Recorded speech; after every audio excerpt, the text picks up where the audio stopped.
Hello दोस्तों, मेरा नाम संदीप और मेरे यूट्यूब चैनल पर आप सभी का स्वागत। आज हम पढ़ने वाले हैं क्लास 12 और अभी हमारा क्लास 12 की फिजिक्स पढ़ेंगे और अभी हमारा फर्स्ट चैप्टर चल रहा है, उसका आज पार्ट 5 है। ठीक है फ्रेंड्स, आज का हमारा टॉपिक है, सबसे पहला हमने पढ़ना है इलेक्ट्रिक डाइपोल क्या होता है। ठीक है फ्रेंड्स, इलेक्ट्रिक डाइपोल क्या होता है। तो फ्रेंड्स मान लीजिए आपके पास दो चार्जेज हैं, ठीक है, और अपोजिट चार्ज है, एक प्लस का चार्ज है, एक मान लिया माइनस क्यू का चार्ज है, और दोनों एक दूसरे से मान लीजिए कुछ दूरी पर रखे हुए हैं। दोनों मान लीजिए एक दूसरे से कुछ डिस्टेंस पे रखे हुए हैं। मान लीजिए ये सेंटर हो गया इन दोनों का ओ, और इन दोनों की जो डिस्टेंस है यहाँ से यहाँ तक की डिस्टेंस मान लेते हैं ए है ओ से, और यहाँ से यहाँ तक की जो डिस्टेंस है वो भी मान लेते हैं ए है। ठीक है, तो अगर दो इक्वल चार्जेस, भाई दोनों चार्ज कैसे इक्वल है, दोनों क्यू हैं, ये भी क्यू है ये भी क्यू है, लेकिन अपोजिट हैं, एक प्लस होता है एक माइनस। अगर दो equal and opposite charges, two equal and opposite charges, equal charge हैं भाई, दोनों की वैल्यू कितनी क्यू क्यू है, दोनों इक्वल हैं पर अपोजिट हैं। अपोजिट कैसे, एक चार्ज प्लस है तो एक चार्ज कैसा होना चाहिए माइनस का। अगर दो इक्वल और अपोजिट चार्जेस एक दूसरे से कुछ दूरी पर रखे हुए हैं, कुछ डिस्टेंस पर रखे हुए हैं, तो इस पूरे सिस्टम को हम क्या बोलेंगे, इलेक्ट्रिक डाइपोल बोलेंगे। ठीक है, आई बात समझ में, क्या बताया मैंने। अगर दो इक्वल और अपोजिट चार्ज, दोनों चार्ज कैसे इक्वल हैं भाई, दोनों की वैल्यू क्यू है, ठीक है, ओके, एक चार्ज प्लस का एक चार्ज माइनस का है। अगर दो इक्वल एंड अपोजिट चार्जेस एक दूसरे से कुछ दूरी पर रखे हुए हैं, तो इस पूरे सिस्टम को हम क्या बोलते हैं, इलेक्ट्रिक डाइपोल बोलते हैं। ठीक है फ्रेंड्स, इनका सेंटर क्या होता है, ए होता है, ठीक है, और इसकी जो लेंथ होती है, टोटल लेंथ जो होती है डाइपोल की, ए प्लस ए कितनी हो जाएगी, 2a हो जाएगी। ठीक है, डाइपोल की लेंथ कितनी होती है, 2a होती है, यहाँ से सेंटर से a, इधर भी सेंटर से, तो टोटल लेंथ कितनी होगी, a प्लस ए कितनी हो गई, 2a हो गई। ठीक है फ्रेंड्स, आई होप समझ आ गया होगा कि इलेक्ट्रिक डाइपोल क्या होता है। अब इसके बाद आता है डाइपोल मोमेंट या फिर electric dipole moment. Electric dipole moment, MOMENT। ठीक है, ये क्या होता है भाई, तो ये क्या होता है भाई, जो डाइपोल की लेंथ होती है कितनी, 2a, ठीक है, डाइपोल की लेंथ, और जो चार्ज होता है इन दोनों का जो प्रोडक्ट होगा, ठीक है, product of charge and length of dipole, length of dipole, product of charge मतलब जो भी डाइपोल है उसका चार्ज कितना है, क्यू चार्ज है, और इसकी लेंथ कितनी है भाई, 2a। तो इन दोनों के प्रोडक्ट को हम क्या बोलते हैं, इलेक्ट्रिक डाइपोल मोमेंट कहते हैं। किसी भी डाइपोल का जो चार्ज होगा और उसकी जो लेंथ होगी, इन दोनों को मल्टीप्लाई करने के बाद हम क्या बोलेंगे, इसे बोलेंगे ये क्या, इलेक्ट्रिक डाइपोल मोमेंट है। इसका फॉर्म साइन होता है डाइपोल मोमेंट का P बराबर क्या होगा, Q इंटू में 2a। P का मतलब होता है डाइपोल मोमेंट या फिर इलेक्ट्रिक डाइपोल मोमेंट। इसका फॉर्मूला होता है charge multiply by length of dipole. Charge मतलब Q और लेंथ ऑफ डाइपोल कितना होगा, 2a। और ये कैसी क्वांटिटी, वेक्टर क्वांटिटी, इसके ऊपर साइन लगा देंगे हम एरो का। ठीक है फ्रेंड्स, आई होप आपको समझ आ गया होगा ये। ठीक है कि डाइपोल मोमेंट क्या होता है, फिर इसकी यूनिट आती है कि भाई इसकी यूनिट क्या होती है, डाइपोल मोमेंट की यूनिट क्या होती है। भाई चार्ज की यूनिट पहले बता रखी है मैंने, चार्ज यूनिट क्या होती है, कूलाम, और ये लेंथ है तो लेंथ किस में नापते हैं, मीटर में, तो कहता है कूलाम मीटर। ये क्या आ गई, इसकी यूनिट आ गई डाइपोल मोमेंट की। आई होप फ्रेंड्स आपको समझ आ गया होगा। तो चलते हैं अपने नेक्स्ट टॉपिक पे। फ्रेंड्स हमारा नेक्स्ट टॉपिक है, इलेक्ट्रिक फील्ड निकालनी है एक्सियल लाइन पर ऑफ एन इलेक्ट्रिक डाइपोल। मतलब एक डाइपोल दे रखा है, उसकी एक्सियल लाइन पर हमने क्या निकालना है, इलेक्ट्रिक फील्ड निकालना है। फ्रेंड्स ये इंपॉर्टेंट टॉपिक है, एग्जाम्स में कई बार पूछा जा चुका है। ठीक है, तो इसे हम जरा ध्यान से समझेंगे। ठीक है, तो यहाँ पर सबसे पहले तो हम क्या बनाएंगे, डाइपोल बनाएंगे। ठीक है, तो डाइपोल बनाते हैं, यहाँ चार्ज लेते हैं माइनस का, इधर चार्ज ले लेते हैं, ये सेंटर हो गया मान लेते हैं O, और यहाँ चार्ज ले लिया हमने प्लस का चार्ज। ठीक है, इसका नाम रख लिया A, इसका नाम रख लिया हमने B। ठीक, अब उसने बोला क्या करो भाई, इलेक्ट्रिक डाइपोल की एक्सियल लाइन पर। एक्सियल लाइन क्या होती है, एक ऐसी लाइन जो डाइपोल के सेंटर से तो पास हो रही हो, लेकिन क्या हो, इसके पैरेलल होनी चाहिए। तो एक ऐसी लाइन, ये हमने लाइन खींच ली इसके ऐसे, तो जो डाइपोल के सेंटर से तो पास हो रही है, और डाइपोल के क्या है भाई, पैरेलल भी, ये लाइन आ गई, ये एक्सियल लाइन आ गई। ठीक है, अब हमने इस लाइन पर कोई पॉइंट ले लिया P। ठीक है, ये पॉइंट ले लिया P। अब हमने इस P पॉइंट पर निकालना है इन दोनों चार्ज की वजह से इस पॉइंट पर कितना इलेक्ट्रिक फील्ड बनेगा। ठीक है, ये एक्सियल लाइन है, एक ऐसी लाइन जो डाइपोल के क्या हो, पैरेलल भी हो और साथ में सेंटर से पास हो रही हो। तो ये लाइन इसके पैरेलल भी है और साथ में सेंटर से भी पास हो रही है। तो इस लाइन पर हमने कोई पॉइंट ले लिया P, इस P पॉइंट पर निकालेंगे कितना इलेक्ट्रिक फील्ड बनेगा इन दोनों चार्जेस की वजह से। ठीक है फ्रेंड्स, तो सबसे पहले मान लीजिए P पॉइंट है, मान लिया इसके सेंटर से कितनी डिस्टेंस पे, मान लिया ये x डिस्टेंस पे है। ठीक है, जो P पॉइंट है वो डाइपोल के सेंटर से कितनी डिस्टेंस पे, x डिस्टेंस पे है, और डाइपोल की लेंथ कितनी होती है भाई, सेंटर से इधर भी A हो जाएगी, O से लेके B तक, और O से लेके A तक ये भी कितनी हो जाएगी, A हो जाएगी। बताया था ना मैंने पहले जब पढ़ाया था डाइपोल क्या होता है उसमें, इससे पहले टॉपिक में। इस साइड भी है इधर भी है, ठीक है, और टोटल कितनी होती है 2a होती है। सबसे पहले अब हम निकालेंगे कि जो माइनस क्यू जो चार्ज है इसकी वजह से देखेंगे इस पी पॉइंट पर कितना इलेक्ट्रिक फील्ड बनेगा, ठीक है। तो हमने यहाँ पर निकालना है इलेक्ट्रिक फील्ड, तो इलेक्ट्रिक फील्ड का फॉर्मूला पढ़ रखा आप लोगों ने, क्या होता है फॉर्मूला इलेक्ट्रिक फील्ड का, E equal to Q upon में 4 पाई एप्सिलॉन नॉट, क्या होता है डिस्टेंस का स्क्वायर होता है ना, आर से मतलब डिस्टेंस का स्क्वायर। देखेंगे अब यहाँ पर लिखेंगे E, यहाँ लिख लेंगे ए का मतलब हो गया जो नेगेटिव चार्ज है इसकी वजह से इस पॉइंट पर कितना इलेक्ट्रिक फील्ड बन रहा है ना, ए पॉइंट पर जो चार्ज है क्यू माइनस क्यू, उसकी वजह से देखेंगे इस पी पॉइंट पर कितना इलेक्ट्रिक फील्ड बनेगा, ठीक है। तो फॉर्मूला क्या है, क्यू चार्ज कितना बाई क्यू, यहाँ पे हम प्लस या माइनस नहीं लगाएंगे क्योंकि उसे वैल्यू लिखते हैं हम सिर्फ, ठीक है। क्यू आ जाएगा अपॉन में क्या 4 पाई एप्सिलॉन नॉट डिस्टेंस का स्क्वायर, डिस्टेंस कितनी है भाई, यहाँ से लेके यहाँ तक की डिस्टेंस निकालनी है। तो आपको पता है यहाँ तक ओ से लेके पी तक डिस्टेंस कितनी है एक्स, ओ से लेके पी तक की डिस्टेंस कितनी है एक्स, तो हमने निकालनी है चार्ज और पॉइंट के बीच कितनी डिस्टेंस होगी। तो अगर इस एक्स में ये वाली जो वैल्यू एक्स है इसमें अगर मैं ये वाला ए ऐड कर दूँ तो पता चल जाएगा आपको यहाँ से यहाँ तक की कितनी डिस्टेंस है ना, यहाँ से यहाँ तक कितनी डिस्टेंस है एक्स, और ये कितना है ए। अगर इस एक्स में मैं ए ऐड कर दूँ तो यहाँ से यहाँ तक की डिस्टेंस आ जाएगी, तो यहाँ लिख लेंगे एक्स प्लस ए का होल स्क्वायर, ठीक है फ्रेंड्स। अब बताइए चार्ज कैसा है, नेगेटिव चार्ज है, जब चार्ज नेगेटिव होगा तो इसकी वजह से इस पी पॉइंट पर जो इलेक्ट्रिक फील्ड बनेगा इसकी डायरेक्शन चार्ज की तरफ ही होगी, अंदर की तरफ होगी, मतलब इस इलेक्ट्रिक फील्ड डायरेक्शन कैसे होगी, अलोंग पी ए होगी, ठीक है, मतलब इस तरफ को होगी, वापस ए की तरफ को, यहाँ लिख लेंगे अलोंग पी ए की तरफ को है, ठीक है। क्यों, चार्ज कैसा है नेगेटिव, अगर चार्ज होता है पॉजिटिव तब इलेक्ट्रिक फील्ड डायरेक्शन बाहर की तरफ बनती है, आगे देखना अभी बनेगी बाहर की तरफ भी, ठीक है। ये तो हो गया पॉजिटिव चार्ज की वजह से। अब देखते हैं जो ये तो हो गया नेगेटिव चार्ज की वजह से। देखेंगे जो पॉजिटिव चार्ज है इसकी वजह से यहाँ पर कितना इलेक्ट्रिक फील्ड बनेगा, कहीं ई बी लिख लेंगे क्योंकि पॉजिटिव चार्ज कहाँ पर बी पॉइंट पर। तो फॉर्मूला क्या है, क्यू अपॉन में 4 पाई एप्सिलॉन नॉट। अब डिस्टेंस क्या आएगी भाई, यहाँ से यहाँ तक की डिस्टेंस चाहिए, तो ये टोटल डिस्टेंस दे रखी है एक्स, यहाँ से यहाँ तक, उसमें से ये डिस्टेंस निकालें तो क्या करेंगे, इस x में से अगर मैं ये a माइनस कर दूँ तो ये डिस्टेंस आ जाएगा, तो ये करेंगे हम x माइनस ए का स्क्वायर। अब भाई चार्ज कैसा है, पॉजिटिव चार्ज है, इसलिए इलेक्ट्रिक फील्ड कैसे बनेगा, बाहर की तरफ बनेगा, है ना। तो हमने यहाँ पर पॉइंट ले लिया x, ठीक है, तो बाहर की तरफ x डैश ले लिया, y मान लो, ठीक है, y मान लिया। तो अब जो इलेक्ट्रिक फील्ड बनेगा वो बाहर की तरफ बनेगा, यहाँ पर ई बी बाहर की तरफ बनेगा, ठीक है। चार्ज कैसा पॉजिटिव इस वजह से, ठीक है, पी वाई।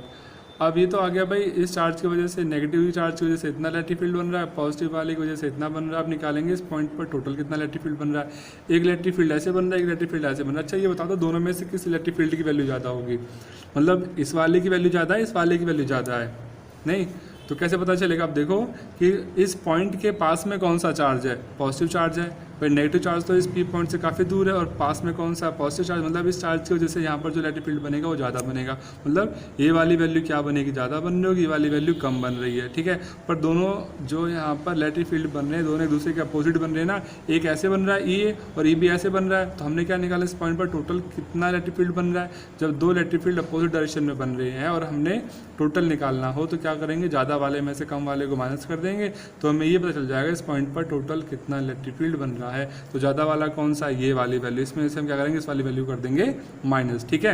यहाँ लिखेंगे टोटल इलेक्ट्रिक फील्ड कितना आ जाएगा, टोटल इलेक्ट्रिक फील्ड निकाल लेंगे, क्या करेंगे ज़्यादा वाले में से कम वाले को माइनस, तो E is equal to E के अंदर total electric field E B minus में ई ए कर लेंगे, ठीक है। इसके ऊपर लगा देंगे वेक्टर का साइन क्योंकि वेक्टर क्वांटिटी है ना सारी की सारी, ठीक है। अब ई बी की वैल्यू कितनी है भाई, ई वैल्यू यहाँ पुट कर दें, क्यू अपॉन में 4 pi epsilon naught X minus A का होल स्क्वायर, माइनस में ई ए कितना है ये वाली वैल्यू, क्यू अपॉन में 4 pi epsilon naught X plus A का होल स्क्वायर, ठीक है। अब क्या करना, अब इन दोनों को सॉल्व करना है भाई, इन दोनों में से देखो क्या चीज़ कॉमन आ रही है, क्यू अपॉन में 4 पाई एप्सिलॉन नॉट दोनों में है, इसको बाहर निकाल लो, क्यू अपॉन में 4 पाई एप्सिलॉन नॉट बाहर आ गया कॉमन, अंदर क्या बचा यहाँ से क्या बचेगा 1 अपॉन में एक्स माइनस ए का होल स्क्वायर, यहाँ पे क्या बचेगा 1 अपॉन में एक्स प्लस ए का होल स्क्वायर, ठीक है। अब क्या करना है, अब आपने इसको सॉल्व करना है। सॉल्व कैसे करेंगे देखिए, इसको सॉल्व करने के लिए यहाँ साइड में कर लेते हैं सॉल्व। तो भाई क्यू अपॉन में 4 पाई एप्सिलॉन नॉट ये तो ऐसे आ जाएगा सेम टू सेम, ठीक है। अब इसका लेना पड़ेगा एलसीएम अंदर, ठीक है। जब आप इसका एलसीएम लेंगे अंदर तो ये आ जाएगा सॉल्व होके x square minus A square का होल स्क्वायर, आप इसे एलसीएम लेना, सॉल्व होकर आ जाएगा, ठीक है। और सॉल्व करेंगे ऊपर आ जाएगा 4x ए आ जाएगा। इसको एलसीएम लेकर सॉल्व करेंगे तो ये आ जाएगा, ठीक है। अगर नहीं आता ना समझ में, सॉल्व करके देखना है सबको, एलसीएम लेना तो आता है ना, ठीक है। एलसीएम लेकर सॉल्व करके देखना, अगर नहीं आएगा समझ में तो मैं अपनी वीडियो में जब नेक्स्ट वीडियो डालूंगा ना तो उसमें आपको सॉल्व करके दिखा दूंगा। वैसे तो ये मैथ्स का कॉन्सेप्ट है, सॉल्व कर लेना चाहिए आपको, ठीक है। एलसीएम लेकर सॉल्व करना, ये आ जाएगा ऊपर 4x से नीचे आ जाएगा x minus X square minus A square का होल स्क्वायर, ठीक है। ये आ गया, अब यहाँ पे निकल गया। अब इसको आगे सॉल्व करेंगे तो जाएगा q अपॉन में 4 पाई एप्सिलॉन नॉट, ठीक है। ये लिखा हुआ 4x, इसे हम ब्रेक कर लें, ऐसे लिख लें 2x इंटू में 2a, भाई एक ही बात तो है, मल्टीप्लाई करोगे यही आ जाएगा ना 4x से, ठीक है। इसलिए हमने लिख लिया इसको ऐसे अभी यहाँ पर x square minus A square का होल स्क्वायर, ठीक है। अब q इंटू में 2a पढ़ रखा है आपने, q इंटू में 2a क्या होता है, डाइपोल मोमेंट, इससे पहले भी पढ़ाया था पिछले वाले टॉपिक में। भाई p बराबर क्या होता है, q इंटू में 2a होता है, तो वही वैल्यू यहाँ पर आ रही है, q इंटू में 2a आ रहा है, तो इसकी जगह पे क्या लिख लें, p लिख लें, p इंटू में साथ में क्या लिखा हुआ आगे 2x लिखा हुआ है, तो लिख लें 2px अपॉन में क्या भाई 4 पाई एप्सिलॉन नॉट ब्रैकेट में x square minus A square का होल स्क्वायर। तो ये आ गया कि इस p पॉइंट पर इन दोनों चार्ज की वजह से इतना इलेक्ट्रिक फील्ड बनेगा। आई होप आपको समझ आया होगा फ्रेंड्स। अगर आप कंफ्यूज हो रहे हैं ना 4x की वैल्यू कैसे आई, तो आप इसका पहले एलसीएम लेकर सॉल्व करना, फिर यहाँ पर a माइनस बी का होल स्क्वायर आप सॉल्व करना, कि A square plus B square minus 2ab वो सब लगा के सॉल्व करना, तो यहाँ पर जो वैल्यू बचेगी 4x a ही आएगी ऊपर, ठीक है फ्रेंड्स। आप करके देखना, आपको आ जाएगा आंसर निकल के, ठीक है। इसका केस कर लेते हैं फ्रेंड्स, इसका एक केस है, क्योंकि फ्रेंड्स जितने भी आप टॉपिक करेंगे डेरिवेशन करेंगे उसमें जो भी केस दे रखें, कई बार फ्रेंड्स को एग्जाम्स में केस ही पूछ ले जाते हैं 1 या 2 नंबर में, ठीक है। उसका केस है एक, उसमें केस में ये कहा गया है, अगर जो डाइपोल की जो लेंथ है, मतलब जो डाइपोल की लेंथ हमने यहाँ पर देखी ना, ये वाली जो लेंथ है जो ए है वो बहुत ही कम है, बहुत ज़्यादा छोटी है एक्स के कंपैरिजन में, ठीक है। जो ये जो एक्स वाली वैल्यू बहुत बड़ी है, ए बहुत छोटा है, तो क्या करेंगे हम यहाँ पर जो ए स्क्वायर है इसको नेगलेक्ट कर देंगे, इसको छोड़ देंगे, ठीक है। तो क्या आ जाएगा फिर इलेक्ट्रिक फील्ड ऐसे केस में 2px अपॉन में क्या आ जाएगा 4 पाई एप्सिलॉन नॉट, इसको छोड़ देंगे, इसका एक्स स्क्वायर का स्क्वायर कितना आ जाएगा, एक्स की पावर 4 आ जाएगा, काटेंगे एक्स की पावर 3 बचेगा, है ना। तो ये आ जाएगा, इतना इलेक्ट्रिक फील्ड बनेगा फिर यहाँ पर, ठीक है फ्रेंड्स। आई होप आपको टॉपिक समझ आया होगा। तो चलते हैं अपने नेक्स्ट टॉपिक पे। सो फ्रेंड्स हमारा नेक्स्ट टॉपिक है इलेक्ट्रिक फील्ड। हमने फाइंड करना है equatorial line of dipole, dipole की इक्वेटोरियल लाइन पर हमने क्या निकालना है, इलेक्ट्रिक फील्ड फाइंड करना है ना। तो सबसे पहले तो आपको ये समझना पड़ेगा कि इक्वेटोरियल लाइन होती क्या है। तो इसके लिए सबसे पहले हमें डाइपोल बनाना पड़ेगा। डाइपोल बनाते हैं, ठीक है। डाइपोल में भाई 2 चार्ज होते हैं, एक नेगेटिव एक पॉजिटिव ले लिया हमने, दोनों का सेंटर क्या हो गया O, ठीक है। और फिर हमने यहाँ पे कोई पॉइंट ले लिया P। अब इक्वेटोरियल लाइन का मतलब होता है कि ऐसी लाइन जो डाइपोल के सेंटर से तो पास हो रही हो, लेकिन डाइपोल के क्या होनी चाहिए परपेंडिकुलर। तो ये लाइन हमने यहाँ बना ली है। अब ये लाइन क्या, देखिए लाइन जो है डाइपोल के क्या परपेंडिकुलर है और डाइपोल के सेंटर से भी तो पास हो रही है। तो अब हमने इस लाइन पर कोई पॉइंट ले लिया P, और देखेंगे इस P पॉइंट पर इन दोनों चार्जेस की वजह से कितना इलेक्ट्रिक फील्ड बनेगा, ठीक है फ्रेंड्स। तो आइए इसे ड्रॉ करते हैं डायग्राम इसका। तो हम डायग्राम ड्रॉ करेंगे, उसके बाद फिर इसका इलेक्ट्रिक फील्ड फाइंड करेंगे। तो इसको यहाँ से यहाँ तक जो वैल्यू है ये ड्रॉ कर लेते हैं इस लाइन को, ऐसे यहाँ ड्रॉ कर लिया हमने। इस पॉइंट को हमने ए सपोज कर लिया, इस पॉइंट को हमने मान लिया B है, ठीक है फ्रेंड्स। इस पॉइंट को O मान लिया, ठीक है। अब हम सबसे पहले लिखेंगे ये जो -q चार्ज, और यहाँ पर जो एंगल बन रहा है थीटा मान लेंगे, इधर भी एंगल थीटा बन रहा है, ये भी एंगल थीटा बन रहा है। तो फ्रेंड्स सबसे पहले हम ये देखेंगे यहाँ से यहाँ तक की लेंथ कितनी होती है, A होती है, इधर भी लेंथ कितनी होती है A, और यहाँ से यहाँ तक की जो डिस्टेंस, ये वाली डिस्टेंस इसको मान लिया x है, P से लेके O तक की डिस्टेंस कितनी है x। तो फ्रेंड्स सबसे पहले हम यहाँ पर निकालेंगे जो -q चार्ज है, इसकी वजह से देखेंगे इस P पॉइंट पर कितना इलेक्ट्रिक फील्ड बन रहा है ना। तो फॉर्मूला लगाना है आपने, ध्यान रखना है, पहले A लिखेंगे, ठीक है। कितना हो जाएगा Q अपॉन में 4 पाई एप्सिलॉन नॉट, वही जो हम पुराना फॉर्मूला लगाया था इलेक्ट्रिक फील्ड का, Q अपॉन में 4 पाई एप्सिलॉन नॉट, डिस्टेंस का स्क्वायर। तो डिस्टेंस कितनी है अभी चार्ज और ये जो पॉइंट के बीच की, चार्ज यहाँ रखा, पॉइंट यहाँ रखा हुआ, इस पॉइंट पे निकाल, तो कितनी डिस्टेंस आएगी भाई, ये डिस्टेंस होगी ना। इसको कैसे निकालेंगे, पाइथागोरस थ्योरम का यूज़ करेंगे। परपेंडिकुलर दे रखा कितना x है, ये दे रखा बेस A दे रखा, तो ये निकालना। हाइपोटेन्यूज कितना होता है h बराबर में, h बराबर होता है p स्क्वायर प्लस में b स्क्वायर। तो p कितना हो गया आपके पास h स्क्वायर, बेस कितना हो गया a स्क्वायर, है ना। तो h कितना आगे निकल के यहाँ पर ये आया, यहाँ से स्क्वायर हटा देंगे तो इस पर रूट लग जाएगा, x square plus a square का, है ना, रूट आ जाएगा, ठीक है। पर हमने तो सिर्फ अभी सिर्फ स्क्वायर वाली वैल्यू पुट करनी है, स्क्वायर रखेंगे, ठीक है। ये आ जाएगा। देखिए एच स्क्वायर बराबर में है पी का स्क्वायर, पी कितना हो गया आपके पास एक्स, बेस कितना है ए, तो एक्स स्क्वायर प्लस ए स्क्वायर, ये वैल्यू यहाँ पुट कर देते हैं एक्स स्क्वायर प्लस ए स्क्वायर। ठीक है, ये तो आ गया आपके पास कि माइनस चार्ज वजह से इस पॉइंट पर इतना इलेक्ट्रिक फील्ड बनेगा। भाई चार्ज कैसा माइनस का, तो इलेक्ट्रिक फील्ड कैसे बनेगा, माइनस अंदर की तरफ बनेगा, मतलब ए की तरफ बनेगा, ऐसे बन जाएगा इलेक्ट्रिक फील्ड। ठीक है, लॉन्ग लिख लेंगे पी ए के अलॉन्ग। ठीक है, और देखेंगे जो प्लस वाला चार्ज है स्विच देखेंगे यहाँ पर कितना इलेक्ट्रिक फील्ड बनेगा। ठीक है, यहाँ से नाम रख लेते हैं ई ए शो करने के लिए। ठीक है, अब प्लस क्यू चार्ज देखेंगे इस पी पॉइंट पर कितना इलेक्ट्रिक फील्ड बनेगा, तो यहाँ लिखेंगे E B is equal to Q upon में 4 पाई एप्सिलॉन नॉट। अब भाई डिस्टेंस, ठीक है, नीचे डिस्टेंस नीचे आएगी। ठीक है, तो डिस्टेंस का स्क्वायर, डिस्टेंस कितनी होगी भाई क्यू से लेके पी तक की डिस्टेंस, तो वही सेम देखिए यहाँ भी ट्रायंगल वही है, वही ट्रायंगल यहाँ पर भी है, एक्स दे रखा है परपेंडिकुलर, बेस दे रखा है, तो ये वाली वैल्यू भी आ जाएगी एक्स स्क्वायर प्लस ए स्क्वायर यूजिंग पाइथागोरस थ्योरम। ठीक है, तो यहाँ पे आ जाएगा ये एक्स स्क्वायर प्लस ए स्क्वायर। अब ये चार्ज कैसा है, पॉजिटिव चार्ज है, तो इसकी वजह से इलेक्ट्रिक फील्ड कैसे बनेगा, बाहर की तरफ बनेगा, मतलब ऐसे बनेगा। ठीक है, इसको नाम रख लेते हैं कुछ इसका नाम रख लेते हैं हम वाई, अच्छा इलेक्ट्रिक फील्ड ई भी रख लेते हैं इसका नाम तो पहले, है ना। ठीक, अब देखा हमने ठीक है, अब हमने देखा कि यहाँ पर दो इलेक्ट्रिक फील्ड बन रहे हैं, एक ई ए बन रहा है, एक ई बी बन रहा है, लेकिन दोनों अलग अलग डायरेक्शन में बन रहे हैं। एक तो ऐसे बन रहा है भाई, एक ऐसे काम कर रहा है, तो अब हमने निकालना है इन दोनों की वजह से पी पॉइंट पर टोटल कितना इलेक्ट्रिक फील्ड बन रहा होगा, है ना। तो अब हम क्या निकालेंगे, हम टोटल इलेक्ट्रिक फील्ड निकालना है। सबसे पहले जो ई ए जो इलेक्ट्रिक फील्ड बन रहा है ना, ये ऐसा, ठीक है, इसको ब्रेक करेंगे, इसको हम क्या करेंगे, रिजॉल्व करेंगे। आपने पढ़ रखा है ना resolution of vector class 11th में फिजिक्स में, वही हम पढ़ेंगे। यहाँ पर हमने ये वेक्टर को रिजॉल्व करना है। रिजॉल्व करना मतलब इसे तोड़ना है हॉरिजॉन्टल और वर्टिकल कंपोनेंट में। जब इसे ये को तोड़ेंगे तो ये तो हॉरिजॉन्टल लाइन होगी भाई जो अर्थ के पैरेलल है, और ये वर्टिकल लाइन होगी, है ना। जब हम इसको ये को ब्रेक करेंगे तो हॉरिजॉन्टल में क्या लिखेंगे भाई, बताया था ना, जो भी वेक्टर का नाम है वो लिख देंगे, प्लस में क्या लगा देंगे, साथ में क्या लगा देंगे, कॉस थीटा लगा देंगे। जो वर्टिकल में तोड़ेंगे तो जो वेक्टर का नाम है वो ई है, साथ में साइन थीटा लगा देंगे। ठीक है, तो ई ए कॉस थीटा आ गया हॉरिजॉन्टल में, और वर्टिकल में आ गया ई ए साइन थीटा। ठीक है, फिर ऐसे ही जो ई बी है इसको भी ब्रेक करेंगे। हॉरिजॉन्टल में कितना आ जाएगा भाई, हॉरिजॉन्टल लाइन इधर कितना आ जाएगा, वेक्टर का नाम क्या है ई बी, और क्या आ जाएगा साथ में कॉस थीटा। वर्टिकल में कितना आ जाएगा E B sine theta.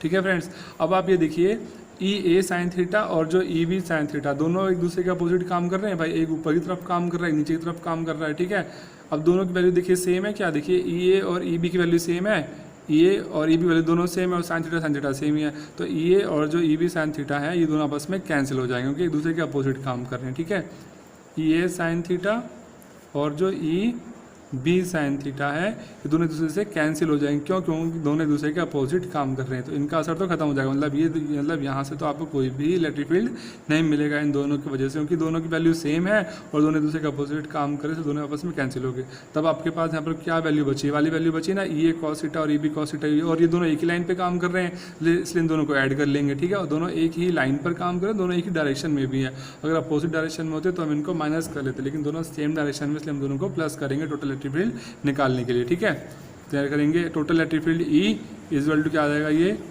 E A cos theta plus में आ जाएगा ये ई बी कॉस थीटा। अब ये देखिए ई ए और जो ई बी है दोनों वैल्यू सेम है क्या, नहीं है भाई, ई ए और ई बी दोनों वैल्यू सेम है, मतलब जहाँ पर आपने ई ए लिखा वहाँ पे ई बी लिख सकते हैं, या फिर जहाँ पर ई बी लिखा वहाँ ई ए लिख सकते हैं, जहाँ पर आपने ई बी लिखा है इसको ई ए मान लेंगे फिर अगले स्टेप में। ठीक है, तो ई A cos theta plus E A cos theta, E B की जगह पे ई ए लिख लिया हमने, तो क्या आ जाएगा ई ए कॉस थीटा प्लस ये होता है 2 ई ए कॉस थीटा, ये आ गया यहाँ पर। ठीक है, ये आ गया टोटल इलेक्ट्रिक फील्ड। अब यहाँ पर कॉस की वैल्यू पुट कर देंगे। कॉस की वैल्यू कहाँ से निकालेंगे, जो ट्रायंगल दिख रहे हैं आप राइट ट्रायंगल, इसमें से निकालेंगे। कॉस का फॉर्मूला पढ़ रखा है 10th क्लास में, क्या होता है, बेस अपॉन में हाइपोटेन्यूज। ठीक है, बेस कितना हो गया ए, ठीक है, हाइपोटेन्यूज कितना निकाला था, ये निकाला था ना रूट में एक्स स्क्वायर प्लस ए स्क्वायर। अब इन दोनों, अब ये जो वैल्यू है कॉस की यहाँ पुट कर देंगे अगले स्टेप में, और फिर से सॉल्व करेंगे। ठीक है, रूट लिखें या फिर रूट हटा के इसकी पावर क्या लिख दिया 1/2, एक ही बात है। ठीक है, तो आ जाएगा ये ई इज इक्वल टू आ जाएगा ये आ जाएगा आपके पास 2, तो ई की वैल्यू कितनी, वाली वैल्यू यहाँ पुट कर देते हैं, क्यू अपॉन में 4 पाई एप्सिलॉन नॉट। ठीक है, अपॉन में क्या एक्स स्क्वायर प्लस ए स्क्वायर, और कॉस थीटा की वैल्यू कितनी आई, ये आई है आपके पास ए अपॉन में एक्स स्क्वायर प्लस ए स्क्वायर की पावर 1/2। ठीक है, अब क्या करेंगे देखिए यहाँ पर, अब देखिए यहाँ पे ये Q इंटू में 2a लिखा हुआ है, मान लो Q को पीछे लिख लीजिए, आगे लिख लीजिए, 2a यहाँ लिख लीजिए। Q इंटू में 2a क्या, तो ये डाइपोल मोमेंट का फॉर्मूला होता है Q इंटू में 2a, तो इसके प्लेस पे क्या लिख लें, P लिख लें हम यहाँ पे, E इज इक्वल टू कितना हो जाएगा P, ठीक है। और Q इंटू में 2a क्या आ जाएगा, P आ गया, और अपॉन में क्या है 4 पाई एप्सल नॉट। यहाँ पे क्या लिखा है, एक्स स्क्वायर प्लस ए स्क्वायर की पावर कितनी है, इसकी 1 है, और यहाँ पर एक्स स्क्वायर प्लस ए स्क्वायर की पावर कितनी 1/2, दोनों मल्टीप्लाई हो रहे हैं तो दोनों की पावर आपस में ऐड हो जाएंगे। 1 + 1 कितना हो जाएगा, 1 प्लस आता 1.5 हो गया, मतलब 3/2 ऐसे लिख लें इसको, एक्स स्क्वायर प्लस ए स्क्वायर की पावर कितना आ गया, ये 3/2 आ गया, ठीक है। ये आपके पास आ गया कि इन दोनों चार्जेस की वजह से इस पी पॉइंट पर टोटल इतना इलेक्ट्रिक फील्ड बनेगा, ठीक है फ्रेंड्स। अब हम इसके आगे देख लेते हैं कि अगर इसके दो केस हैं फ्रेंड्स, केस देख लेते हैं इसमें। केस फर्स्ट है इसका कि अगर जो ए है, मान लो जो ए है, ये जो डिस्टेंस है मतलब ए डाइपोल की जो लेंथ है ये बहुत छोटी है एक्स के कंपैरिजन में, तो क्या करेंगे हम यहाँ पर जो ए स्क्वायर को यहाँ से क्या कर देंगे, नेगलेक्ट कर देंगे, ठीक है। अगर A is very very less than x तो क्या करेंगे, नेगलेक्ट कर देंगे किसको, हम ए स्क्वायर को। तो क्या वैल्यू बचेगी आपके पास, ई इज इक्वल टू कितना आएगा, पी अपॉन में 4 पाई एप्सिलॉन नॉट, यहाँ से ए स्क्वायर हट गया तो क्या बचेगा, एक्स स्क्वायर की पावर 3/2, 2 से 2 कट गया तो कितना आ गया, ये पी अपॉन में 4 पाई एप्सिलॉन नॉट एक्स की पावर 3। ये क्या आ गया आपके पास, इलेक्ट्रिक फील्ड आ गया, इस पी पॉइंट पर इतना इलेक्ट्रिक फील्ड बनेगा, ठीक है फ्रेंड्स। अब फ्रेंड्स एक क्वेश्चन और पूछा जाता है कई बार, ये तो हमने जो इलेक्ट्रिक फील्ड निकाला ये निकाला इक्वेटोरियल लाइन का, इससे पहले जो निकाला था हमने एक्सियल लाइन का निकाला था। कई बार इन दोनों का रेशियो पूछा जाता है कि इक्वेटोरियल लाइन और जो एक्सियल लाइन का, इन दोनों की वजह से जो इलेक्ट्रिक फील्ड बनेगा उसका रेशियो बताइए क्या होगा, है ना। तो इन दोनों का रेशियो क्या होगा, देखिए इससे पहले वाले टॉपिक में हमने जो वैल्यू निकाली थी और इस वाले टॉपिक में जो वैल्यू निकाली, उन दोनों वैल्यूज़ को यहाँ पुट कर लेंगे, फिर रेशियो निकाल लेंगे, ठीक है। ई इज इक्वल टू, ऊपर तो लिखेंगे हम ई एक्सियल वाली वैल्यू पुट करेंगे, और नीचे लिखेंगे ई इक्वेटोरियल, ठीक है। इन दोनों वैल्यू पुट करेंगे, सॉल्व करेंगे, तो सॉल्व करने के बाद जो आपके पास आंसर बचेगा वो आएगा 2/1। ये वाली वैल्यू, ई वाली ये तो है इक्वेटोरियल, नीचे लिखेंगे। ऐसी एक्सेल वाली वैल्यू जो हमने पहले निकाली तो वो ऊपर लिखेंगे, दोनों को काटेंगे पीटेंगे तो आ जाएगा 2/1 या फिर 2:1, ठीक है। अगर एक्सियल जो है और जो मतलब जो आपके पास जो इलेक्ट्रिक फील्ड है एक्सियल लाइन का और जो इलेक्ट्रिक फील्ड है इक्वेटोरियल लाइन का, जब इन दोनों को हम रेशियो निकालेंगे तो इसका रेशियो निकल के आएगा 2:1, ठीक है फ्रेंड्स। तो फ्रेंड्स आज का टॉपिक यहीं पे खत्म होता है। फ्रेंड्स आई होप आपको वीडियो अच्छी लगी होगी।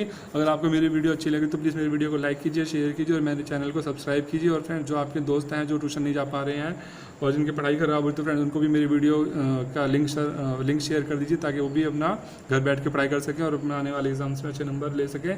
फ्रेंड्स प्लीज़ मेरे चैनल को शेयर जरूर कीजिए और मेरे चैनल को सब्सक्राइब जरूर कीजिए। तो फ्रेंड्स मिलते हैं अपने नेक्स्ट वीडियो में। और फ्रेंड्स इसके जो नोट्स हैं वो आपके वीडियो के नीचे जो डिस्क्रिप्शन में आप इसका लिंक देखेंगे तो वहाँ पर मिल जाएगा, वहाँ से आप मेरी वीडियो के लिंक्स मतलब ये जो इसके नोट्स हैं वो आपके मतलब वहाँ से आप डाउनलोड कर सकते हैं। तो फ्रेंड्स मिलते हैं अपनी नेक्स्ट वीडियो में।